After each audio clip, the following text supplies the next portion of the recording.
नशामुक्त भारत अभियान. कापडे बुद्रुकच्या विद्यार्थ्यांना पोलिसांकडून मौल्यवान मार्गदर्शन. व्यसनांचे दुष्परिणाम समजावून सांगत चांगल्या सवयी अंगीकारा. ASI सरनेकर madam, कापडे Budruk. नशामुक्त भारत जनजागृती अभियानांतर्गत रायगड पोलीस पोलादपूर पोलीस ठाण्याच्या वतीने श्री वरदायिनी माध्यमिक व उच्च माध्यमिक विद्यालय कापडे बुद्रुक येथे जनजागृती कार्यक्रम उत्साहात संपन्न झाला. या कार्यक्रमासाठी पोलादपूर पोलीस ठाण्यातील सौ सरनेकर मॅडम, सहाय्यक पोलीस निरीक्षक व श्री कदम पोलीस हवालदार यांनी विशेष उपस्थिती लावली. सौ सरनेकर मॅडम यांनी विद्यार्थ्यांशी संवाद साधताना दारू, सिगारेट, तंबाखू, गुटखा तसेच इतर अंमली पदार्थांच्या सेवनाने आरोग्यावर होणारे गंभीर परिणाम समजावून सांगितले.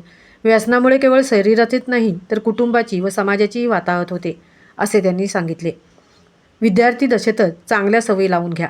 शिक्षण, क्रीडा आणि सामाजिक कार्यात स्वतःला घडवा. व्यसनांपासून दूर राहिल्यासच तुम्ही एक जबाबदार आणि निरोगी नागरिक बनू शकाल, असा मोलाचा संदेश त्यांनी दिला. या प्रसंगी विद्यालयाचे ज्येष्ठ शिक्षक श्री गायकवाड सर प्रमुख उपस्थित होते. त्यांनीही विद्यार्थ्यांना व्यसनमुक्त जीवनाचा संकल्प करण्याचे आवाहन केले व अशा जनजागृती उपक्रमांचे महत्त्व अधोरेखित केले. कार्यक्रमाचे सुंदर व प्रभावी सूत्रसंचालन सौ सलागरे मॅडम यांनी केले. उपस्थितांचे आभार सौ फातिमा मॅडम यांनी मानले. कार्यक्रमास विद्यालयातील शिक्षक, शिक्षकेतर कर्मचारी व मोठ्या संख्येने विद्यार्थी उपस्थित होते. या उपक्रमामुळे विद्यार्थ्यांमध्ये व्यसनमुक्त, निरोगी व जबाबदार नागरिक बनण्याची प्रेरणा निर्माण झाली. असे दर्जेदार, माहितीपूर्ण आणि ब्रेकिंग न्यूज व्हिडिओ पाहण्यासाठी आमचे पेज फॉलो करा. व्हिडिओ आवडल्यास लाईक, कमेंट्स आणि शेअर करून आपल्या मित्रांपर्यंत नक्की पोहोचवा.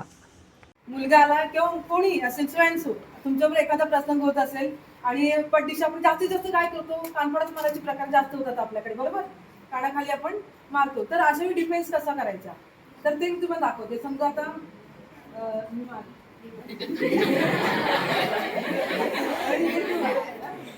ठीक आहे, तुम्ही मला मारले, आपण काय करायचं, लगेच आपला हा जो हात आहे उजवा, तो काय करायचा, हे करायचं आणि इथून लगेच ही जी आपली ही असते आणि इथं पकडायचं, बरोबर. असं पकडल्यानंतर आपला जो हा राईट हँड पाय आहे, उजवा पाय, तो काय करायचा, इकडे घालायचा, मानेने प्रेस करायचं आणि खाली पाडायचं. कोणी तिथे हात धरला, मानेने केलं की खाली पडतो, बरोबर. हा एक डिफरन्स आहे.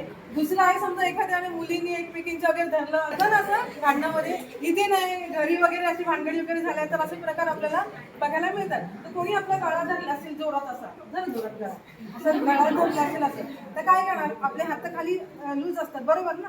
तर जेवढी ताकद होईल आपल्याला त्या ताकदीने काय करायचं, हे ब्लॉक तयार करायचा, ब्लॉकवरून हे करायचं. आणि असं जरी नाही झालं, समजा याची ताकद खूप पण माझं गळा नाही सुटत तर मी काय करू, तर सरळ वरून काय करायचं, थाड केली दोन, बरं होतं ना, कानकळामध्ये मारायचं त्याच्यानंतर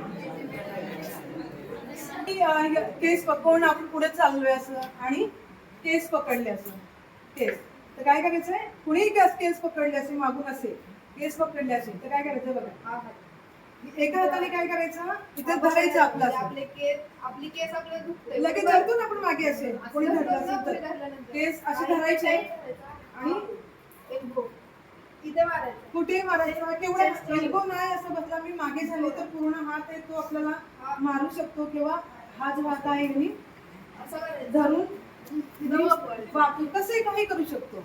पण तेवढंच नाही झालं, तुम्ही एखाद्या अनोळखी ठिकाणी पुढे रस्त्याने चाललाय वगैरे, समोरच्या माणसाची ताकद खूप आहे, तर अशा वेळी तुम्ही काय कराल, ताकद खूप आहे की आता तो माणूस माझ्या वाट्यात करायला येते, मला काहीच नाही करतात, सरळ काय करतात, दगड उचलायचं आणि मारायचं.